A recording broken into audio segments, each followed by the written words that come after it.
Good afternoon and welcome. Welcome indeed, yes, to a Wednesday edition of the Mark Mosey Show podcast. As always, broadcasting live from the Anidjar and Levine Accident Attorney Studios. Take back control of your life. Call them today, 1-800-747-FREE. That's 1-800-747-3733. It's Anidjar and Levine Accident Attorneys. Now, joining me right now here on the Mark Mosey Show from Brevard County is my great friend, the man, the myth, the legend, Coach Billy Mims, with his over 600 wins. Coach, how you doing today? I'm doing great, Mark. I mean, holidays are upon us. You know, it's winter in Florida. I don't know what that actually means, but it means we got below 70 degrees yesterday, I think. But, you know, the lights are out, and it's a fun, festive time. And we have college football playoffs on the horizon. Yes, we do. And you are right, by the way, with the holiday season. I believe the snowbirds are here in Florida because every road has doubled with congestion. It really has. Every single road. And it appears planes are landing on 95. So it's just been a crazy. And I have to, hats off. Wait a minute. What? Oh. Hats off to Mark Moses. What? Walking the causeway for a very good cause. Hopefully you raised a lot of money for the cause. Yeah. But I know it's something you believe in and you've done every year. So again, congrats to you for braving the Florida weather and getting out on a nice morning and walking from downtown Melbourne across the causeway all the way to the beach and back, right? Yeah, it's like about almost 5 miles. And wow, that's like a weekly walk for you, though. I mean, yeah, it normally takes all week for you to get 5 miles in. Yeah, usually lately, and this is bad to say, it's usually let's see, me to fridge, me to couch, me to bathroom, and usually me to bed, then at work, me to bathroom, back to office. Like that's what happened. So I appreciate the kind words. It's the 5th year I've done it. You'll have to join me next year. And I'd love to. Yeah, I would like to get a group next year. For 5 years, I do it by myself because then I can get it done as fast as I can. Right. Like there's no like, oh, I need a water break. No, just keep going. So it's like when you walk up that bridge and it's not really that steep and people walk it all the time. Right. If you're not used to exercise normally during your schedule, going up that, like your legs start burning. And what people don't understand, if they don't live here where we live in paradise, this little corner of paradise in Florida, if they don't live here, they don't understand that when you go out and work out in Florida and you take this 5 mile walk, you're doing it with scenery. As you're crossing the causeway, you might have to stop, not for a water break, but you might have to stop and say, hey, Mark, look at the dolphin below us. You know, you're getting a SeaWorld show for free because you're walking across the intercoastal waterway. All right, I'm going to try to do this as we're broadcasting this. I'm going to bring up a photo. I think this was one of the coolest photos. This is like you'd buy this at Home Goods as a painting or a portrait. Let me bring this up for you. Uh-oh. This is an actual photo I took where you're going over the bridge and look, you can see 2 boats on the horizon. You see a canoe. I don't know if it was abandoned by someone, but like, think about that is an actual, like what you saw. You're absolutely right. It is a beautiful scenery when you do this walk. And then is there another one I could show you real quick? It's like a famous painting that somebody's done. It like Ernest Hemingway's going to show up. Like it's like, okay, here is, if you could see this, here's right when you're going to start walking up the bridge. The incline. Yeah. So it's a doozy. It is. And I swear, like it took me, I maybe stopped for a minute, 90 minutes. Like, you know what I mean? To do it and come back. And you know, it's funny. So I'm like Indiana Jones, where it's like, I have a backpack, right? So I have like a backpack just in case I need a water. And then I'm like, can I do this? And then there's like baby boomers. They're just walking by me. They do it all the time. You know what I mean? They are. And I swear, I'm going to be on record as saying this. There was one moment I'm over on the beach, and this beautiful woman shows up. Beautiful woman.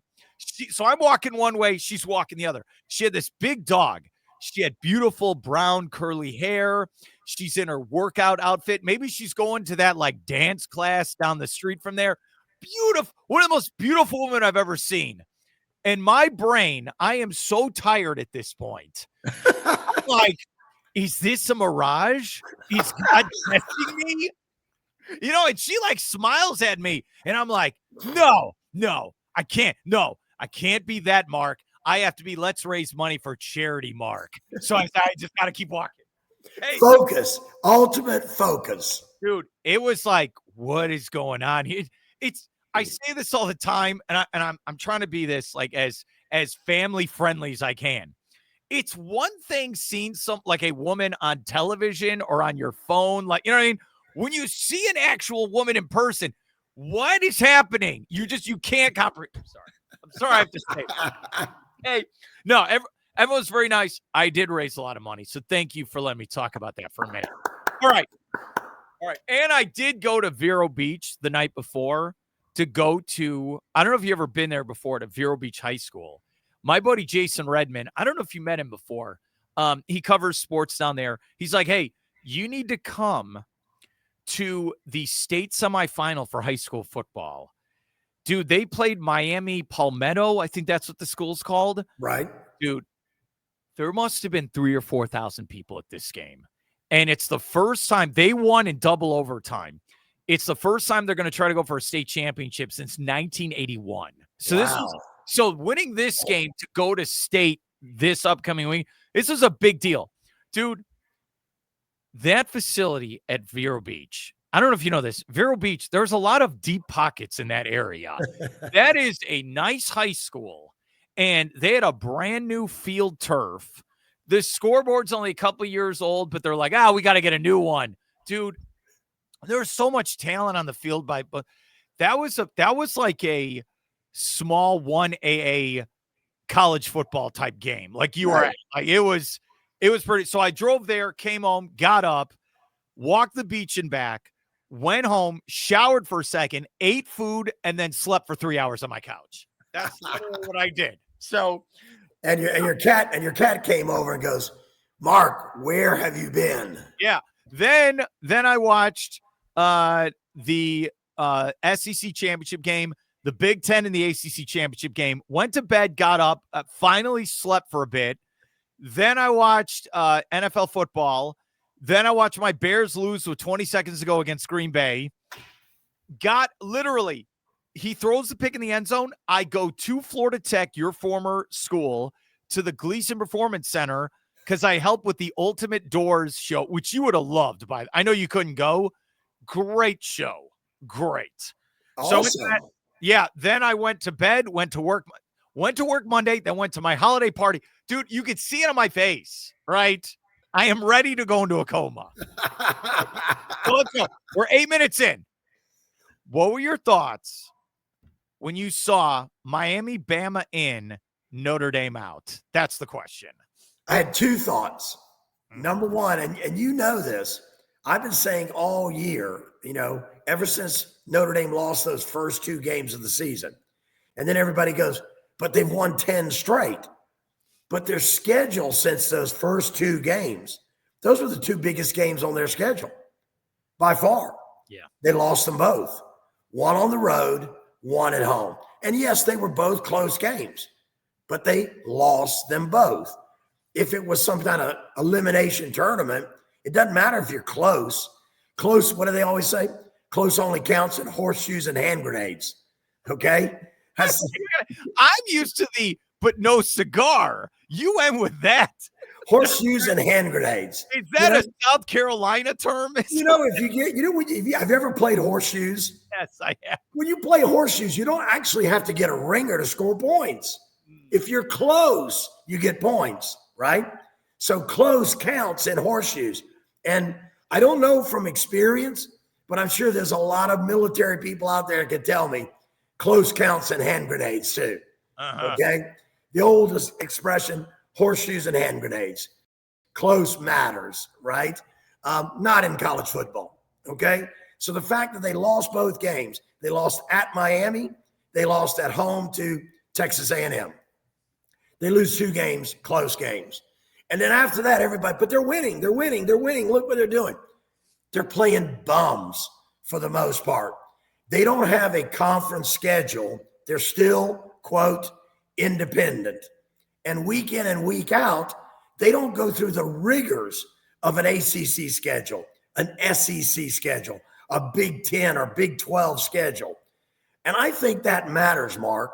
So all along, I've been saying I don't believe a 2-loss Notre Dame team that has lost to not the best team in the SEC, but an SEC team, but they weren't the best team they didn't win the SEC championship. And they lost to an ACC team that might have been the best team in the ACC, but with their weird, out of this world formula for tiebreakers, Miami wasn't even in the ACC championship game. So they lost to 2 teams that didn't even make it to the championship game of their own conference, sitting idle, hoping to be in the playoff to win the whole marbles. I don't believe they deserve to be in. I've said that time and time again. That was my first thought. So I was glad to see the committee agreed with me. And when it came right down to, if you were going to compare Miami and Notre Dame, right? If you're comparing those 2 teams, well, number one, Miami had more better wins during the season against better teams than Notre Dame did. And number 2, even if you look at the common opponents that those 2 teams played, they're common opponents in the ACC that Notre Dame does play a few ACC teams, not a full ACC football schedule, but they play some. If you look at the common opponents, every single one of those common opponents, Miami beat stronger than Notre Dame. Some slightly, but they beat them all by more points than Notre Dame did. And third and foremost, head-to-head. When they went head-to-head, Miami won. Doesn't matter whether it's week 1 or week 12, Miami won. So those 3 factors, I thought, gave the edge to them. The second thing I thought was there's one team in the tournament that's a 3-loss team, and that's Bama. And I thought Miami didn't deserve to be in. I also don't think Bama deserves to be in. I think there are better teams out there that have a better resume than Alabama. I mean, if you look at it right now, I mean, BYU has lost 2 games, but only one team in the country has beaten BYU. The same team beat them twice, right? And at the end of the day, maybe they don't match up well with that team. But that's not to say that BYU couldn't go into the college football playoffs and make a good run at it. So I mean, I'm not saying they absolutely deserve to be the team, but there are other teams, in my opinion, that have an overall season resume better than Alabama's. Alabama gets in for 2 reasons. One, they have a big name. They are college football aristocracy from 2 eras, Bear Bryant and Nick Saban, right? Those 2 eras have made Alabama college football aristocracy. And the second reason they get in every week or get in every year, especially this year as a 3-loss Alabama Crimson Tide, they got in because guess what? Every Saturday morning on the college football game day, Nick Saban religiously picks Alabama to win, no matter who they play. I mean, it's like, well, can we just skip Nick's pick here? Because he's going to pick Alabama. I mean, you talk about the ultimate homer. Nick loves Alabama so much, and it's not the only place he's ever coached in his life. And he does have 2 homes. He has a home in Alabama, and he also has a home in Georgia. And, you know, I mean, maybe every now and then he should pick somebody other than Alabama, especially if Alabama isn't hands down the absolute best team in the country. Well, so those are my 2 thoughts. Well, first off, if a university gave me about $150 million, I'd be picking them every week as well. Okay, I would. A couple things, and I brought this up Monday, and I want your thoughts. So I'm gonna bring this up, and then I'll give you the floor. All right. I feel like they put Georgia in. I agree with you because of the brand recognition, right? And it goes back to that thing I've been telling you for weeks. Who do they think is good enough to be built to make a run? Who do they think could win a couple games? But the real thing with Bama is they had to reward Alabama. They played championship Saturday in one of the best conferences. I know. So this is what's weird. I know I'm going to get you going here. But what's weird is it's kind of weird. Like, all right, so Ole Miss and I'm trying to think some of these other teams like Oklahoma weren't good enough. Miami is another one, not good enough to play championship Saturday, but they're in. But then, so like if you're BYU, you brought up, wait, I played championship Saturday. Now I'm penalized. I'm a Power Four. I'm a Power Four team playing in the championship game. And yet, if you look at let's go back and look at the bracket. Oregon playing on championship Saturday? No. Alabama? Yes, Alabama did. Oklahoma? No. Indiana? Yes, Indiana did. And they won. Ole Miss? No. Miami? No. Texas A&M? No. So you've got a boatload of teams that are ACC and SEC teams that predominantly didn't play on championship Saturday, but they're still good enough to be. I'm going to say this, and then we can go on. I'll let you chat. Okay. We can go on and on. But I still believe 12 was never the right number. What's the number then? You and I had that all along. We said that, right? Because I don't believe you need buys. I don't think you need – because guess what? Last year, the 4 teams that got a first-round bye lost every game. All 4. If I'm coaching and I'm going in, I don't want to buy. I want to play, right? Like March Madness. You could be the number 1 team in America, and you go to get picked to play in March Madness. What do you get? You go to a regional. You play in the first round. You play a 16 seed. Here's my thinking. Go to a Sweet 16 for football. You can't go to a 64-team football tournament, okay? No. It takes too long, 6 weeks to play the tournament. But you can go to a Sweet 16. I've always said, and right now, if you could let 4 more teams into this event, you probably would pretty much cover the best 14 teams in the country and the 2 highest ranked teams in non-Power 4 conferences. Okay, so and I agree. The chaos happened when Virginia lost to Duke. Virginia had no business losing that. And look, I watched the game. I know you did as well. I did too. They get to overtime, and then Tony Elliott, his brain gets left in the regular game. He doesn't understand how overtime works. They were so – and I love Virginia. I always root for them. I lived in Charlottesville.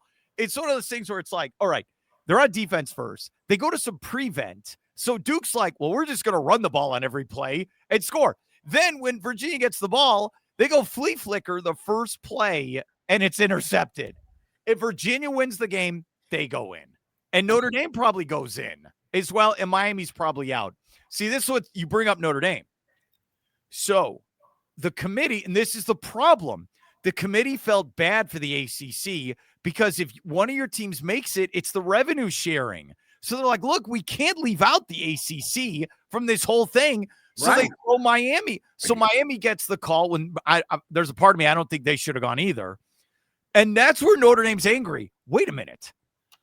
Where's our money? It's about the money. So Notre Dame's getting nothing. No money. Nothing. Yeah, but I'm going to bounce back on that.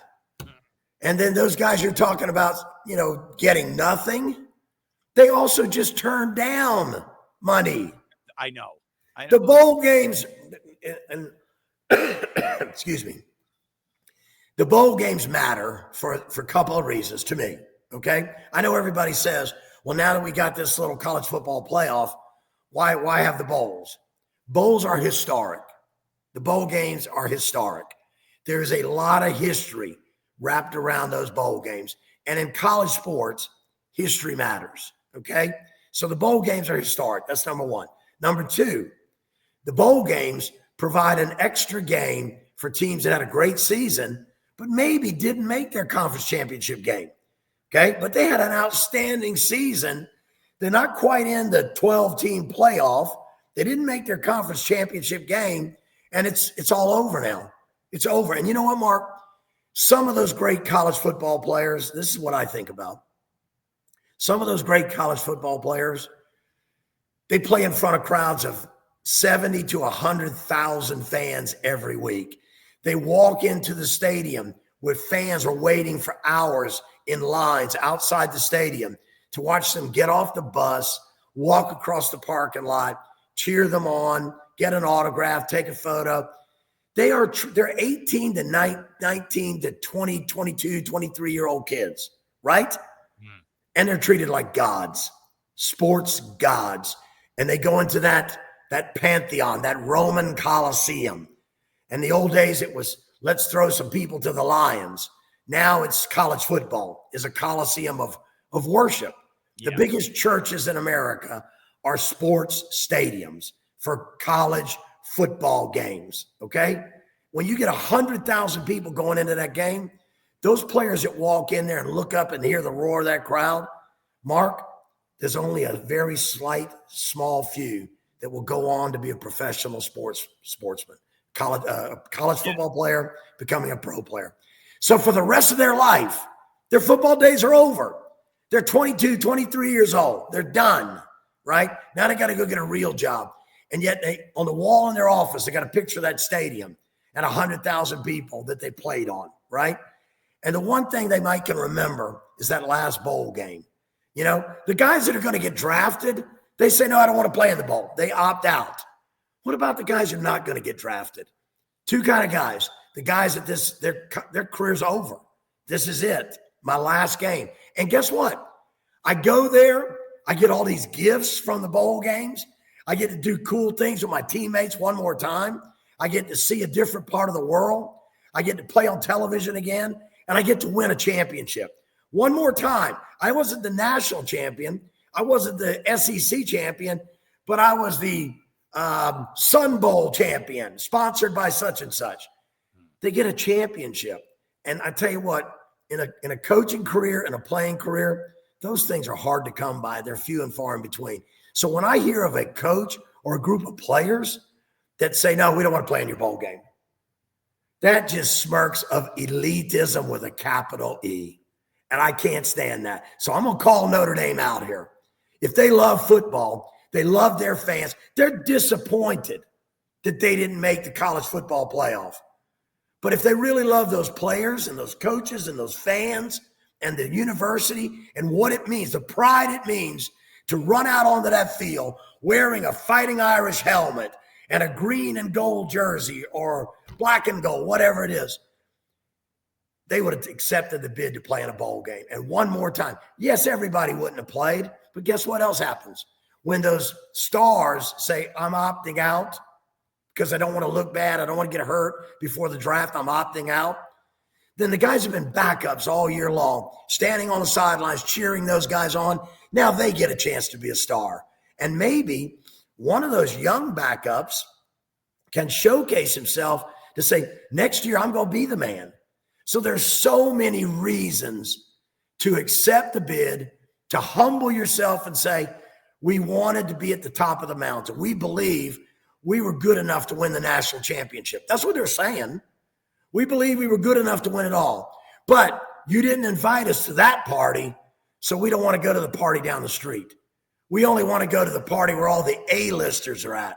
We're not going to go down the street with the peons, with the also-rans, with the so-sos.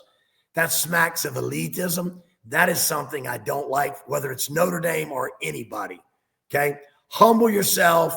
Do what's right for your program, for the kids. Let those kids play one more game. So what your star quarterback doesn't want to play? He opts out. Let your third-string quarterback start the game, prove what he's been holding behind all season. And that's my rant on it. But that, I don't care who gets invited, who doesn't get invited. But boy, when you don't get invited, and then the next thing somebody says, well, we'd like to have you in our bowl.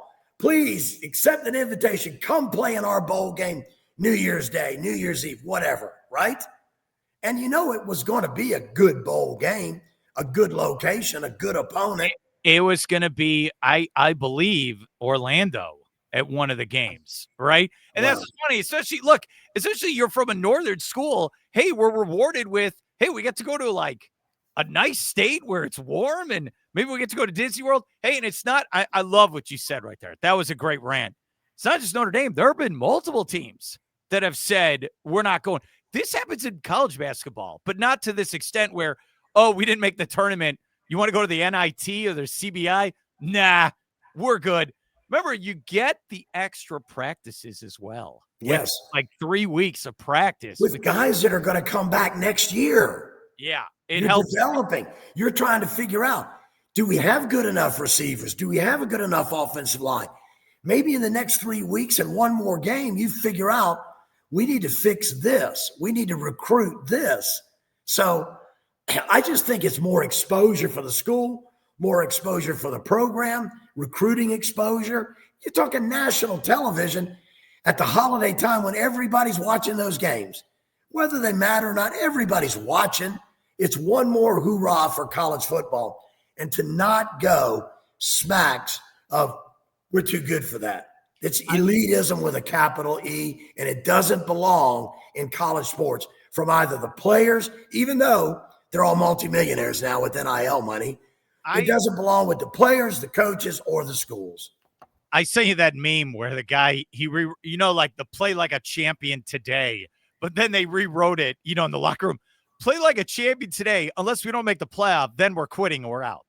Hey, my buddy Tim, he sent me a meme. It had Rudy, but it's Sean Astin. It said Rudy has entered the transfer portal. He's going to Miami.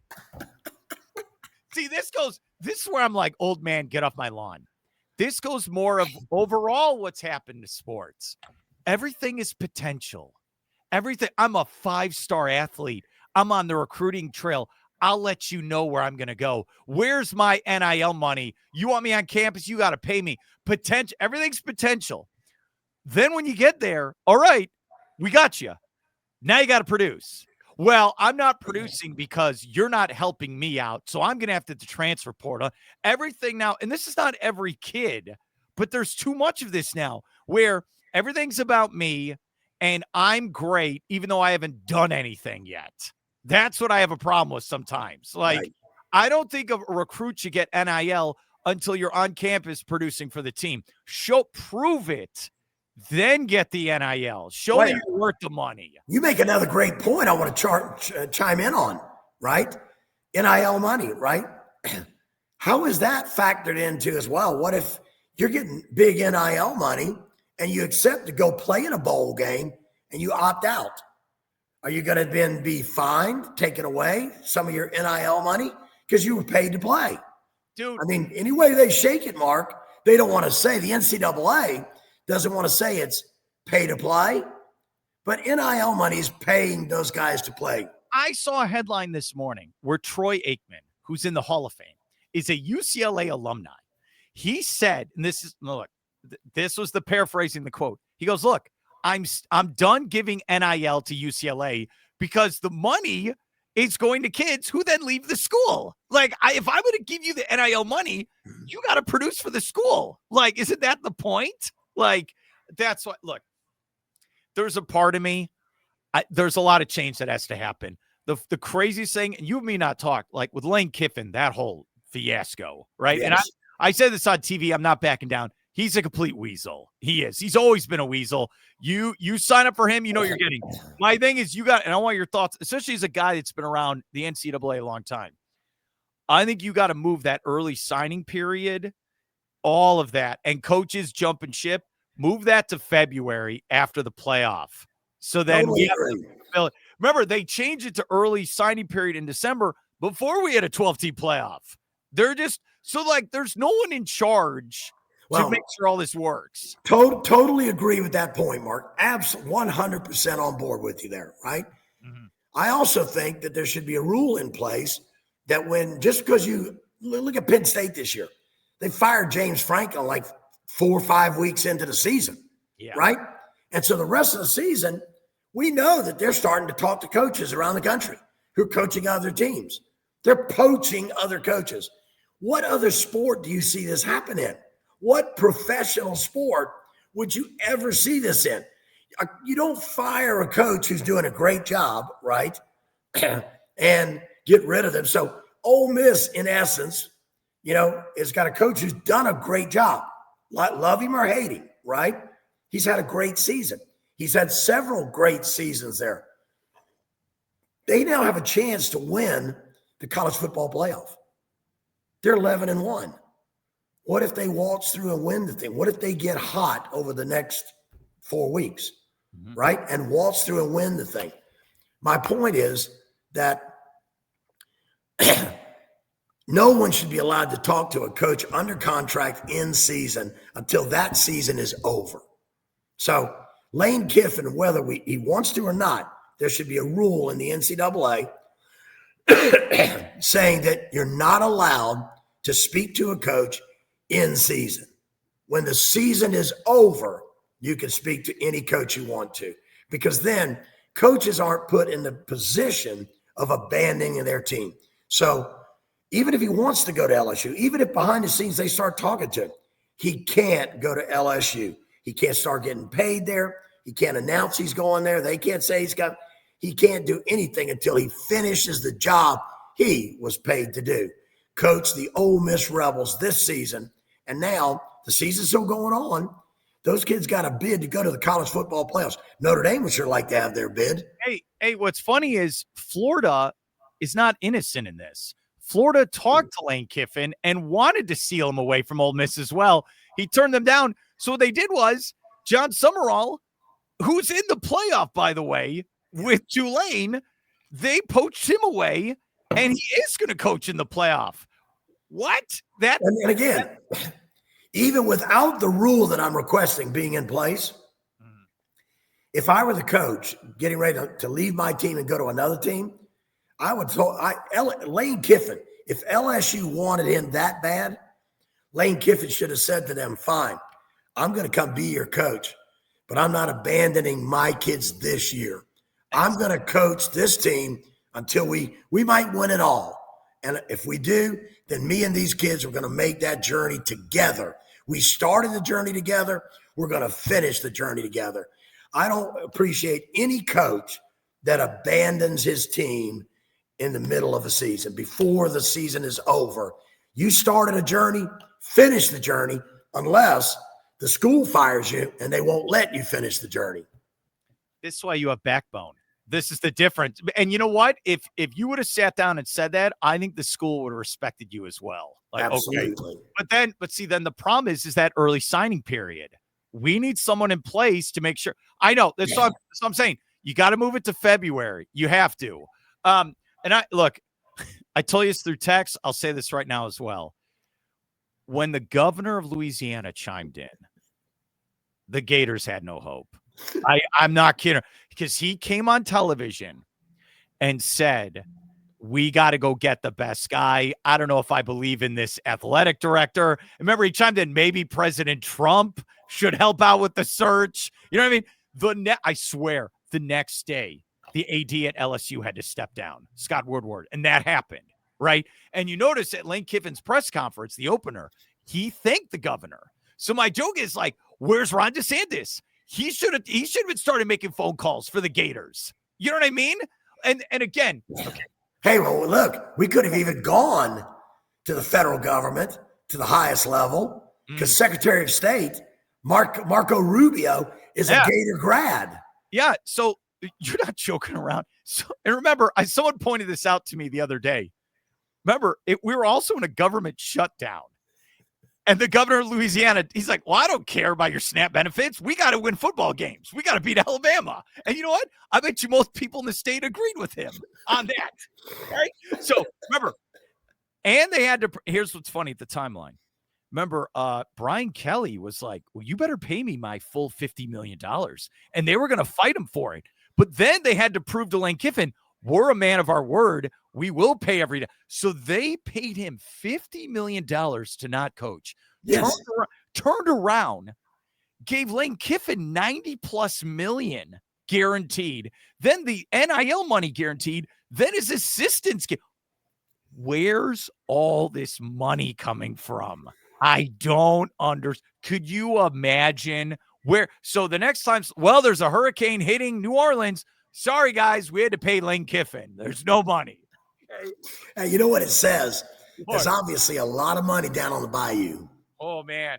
You know, Remember, they don't have, like in our state, you got Florida State, UCF, South Florida, Miami, right? Then you have Florida International, hell, you got Florida Tech, you got all these schools. but who's LSU's rival in Louisiana? Like in the state of Florida, you got multiple big schools. In Alabama, you got Auburn, Alabama, rivalry game, right? Yeah. Florida State, Florida. South Carolina, Clemson, Carolina. Who's LSU's rival? There's nobody in that state on their level of play. It's a great point. First, I love that you call it Carolina. That shows you're really from that state. Because the Carolina. And wait. USC. The USC. Yeah, so you're from, I see you're legit. Okay. No, you know what's the great irony in all of this? There is a team in the state of Louisiana who is in the playoff. And it's not LSU. It's Tulane. Touche, Mark Moses. And spend all that money you want. Tulane's in the green wave. The green wave. That's how crazy. And you know what? That coach has done it with a lot less money.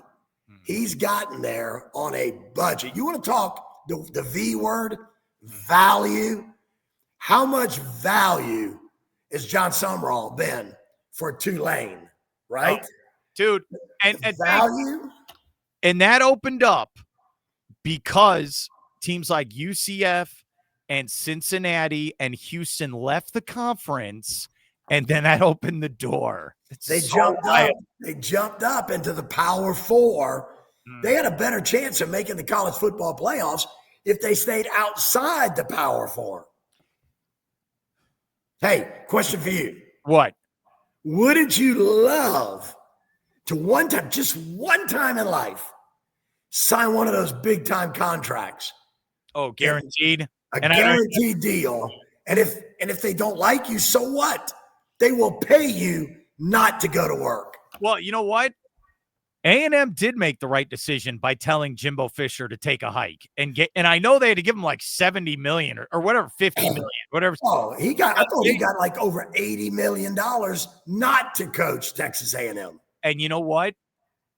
It saved the program because they got a real coach there now and they're in the playoff. And you know what's funny? What? If you look back, it wasn't long ago. I'm trying to think who it was. There was another coach. Wait a minute. Yeah, he was the coach that was at University of Florida, and he was at the University of South Carolina. Spurrier? No, not the Spurrier. Will Muschamp. Oh. Will Muschamp, at one point in time, I forgot about this. Was getting paid not to coach at two different universities. He was still getting paid not to coach the Gators when the Gamecocks fired him. He was getting paid not to coach by not one, but two different universities. Now, that is signing a dream contract or two.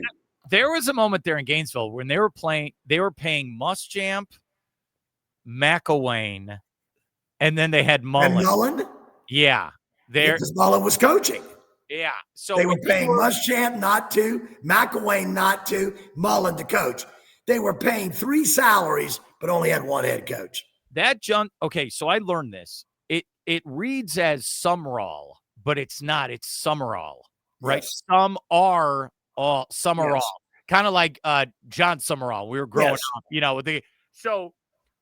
I think he was going to take the Auburn job, and then Florida opened up, and he's like, "Wait a minute, that's a better job." And it is. I'm sorry to the Auburn War Eagle fans. It is a better job. But in this whole thing, I'm sorry. The hottest coach of college football said, "I'm taking the LSU job." In my mind, it's a better job than Florida. That's what Lane Kiffin's saying. Well, and also let's not minimize Lane Kiffin's family also agreed with that, because the word was out that the week before he actually committed to LSU, his family had visited both Gainesville and Baton Rouge. And I'm thinking that the family, so you not just say LSU is a better job than Florida, the family felt like Baton Rouge was a better place to live than Gainesville. I will say this to Lane Kiffin. You better win now. Forget about opening kickoff Labor Day. I mean, now. There's no, you came like, oh, sorry, we're 2-3 to start the season. Oh, no. They fired Brian Kelly. They don't give a damn. They'll find the money to fire your ass. And if Kalen DeBoer starts, this is going to happen for the soap opera. If Kalen DeBoer starts struggling some more, then they'll be like, oh, maybe Lane Kiffin will jump ship to Bama. Look, it's all this craziness is going to continue. I've seen memes on that already saying, well, yeah, Lane Kiffin, it's just a stop off in Baton Rouge on his way to Tuscaloosa. Yeah, and just don't do what Brian Kelly did when you showed up and you used the Southern accent. I'm talking with my family, right? That was awful. He wasn't just doing a Southern accent. He was trying to do a French New Orleans Cajun accent. Oh, yeah. And I mean, you talk about a guy botching that up so badly. Could you, my analogy would have been, imagine if I showed up here first day on the air and I try to talk like Steve Spurrier. You'd be like, what are you talking about? You know what I mean? Like, what? It's like me getting the New York Knicks job and trying to sound like I'm from the Bronx. Yeah. I mean, I can't even do it. I'm terrible at accents. You got the hair to be the coach of the New York Knicks. You could get the Armani suits. Yeah, I could see you doing it. I could. So the moral of the story is don't go into broadcast journalism, kids, because you ain't going to get paid like these college football coaches. Stop thinking a podcast will pay money. Okay. Unless you're Joe Rogan or that Call Me Daddy, whatever that woman's name is, call her daddy. You ain't gonna make money off of this, dude. So we have, usually this time of year, it's like, all right, I'm gonna take some time off. We'll chill out, and then we'll get ready for the Bulls around Christmas. No. Like the 20th is when the playoff starts. So we got to keep going. So, hey, first game's on the 19th. One game on the 19th. Who's the first game? The first game up is, and this bugs me too. There's one more rant on this. Okay. Why do we have to have a 12-team college football playoff and those idiots in that hotel room just sitting around all day just having fun with the boys, watching college football? Wouldn't you love to be on the committee? Like we're just sitting here behind the scenes in the hotel room and it's all paid for. It's all expense paid weekend watching college football with my buddies, right? But they sit in there, and after an entire weekend and a whole season of getting together about the playoffs, excuse me, and they come up with this 12-team format, and these are the matchups. And what do? Right off the bat, let's have some rematches. Alabama, Oklahoma. Watching them play once 3-4 weeks ago wasn't enough. Let's watch them again, right? I mean, I get at some point there has to be maybe a rematch. But does it have to be in the opening round? No. Easily in the first round of play, even with the bye system, they could have matched up the first 4 games as new games. Nobody's played each other before, right? But no, they didn't do that. Alabama and Oklahoma, 2 SEC teams meet. And once again, Brent Venables has to go up against Alabama and the Crimson Tide. It should have been for gaming purposes. JMU should have taken on Oklahoma, and then Bama should have had to gone to Eugene, Oregon to take on Oregon. That's what the game. Because look, we had duds last year in the first round. We're none of them. I hate to say it too, and here's the disrespect. Here's my last rant on it. Okay, here's the disrespect that the college football playoff committee showed Tulane and JMU. Okay, JMU is a 1-loss team this year. They are 12-1, correct? Their 1 loss was on the road to an ACC team, Louisville, who at the time was ranked and playing really good football. Okay? They lost to Louisville, I believe, correct me if I'm wrong, I think it was 28-14 at Louisville. Nowhere near what you'd consider a blowout. Like they don't belong in this game or in this conference. JMU could have competed all season in the ACC. Okay? Excuse me. So my point is this. They're the 12th seed. They brought them in as the rock bottom team. And so in the first round, number 12 plays number 5 because of the byes, and they got to go to Oregon. And the only thing they're saying is, well, where they're not matched up, they got a better record than Oregon, right? But their strength of schedule is not as good. Their SOS, their strength of schedule, way, way down. And they're being penalized for strength of schedule. They're in a conference. They have to play. Now, they're not Notre Dame. Notre Dame doesn't get penalized for strength of schedule, okay? They're in a conference. They have to play the conference slate of games.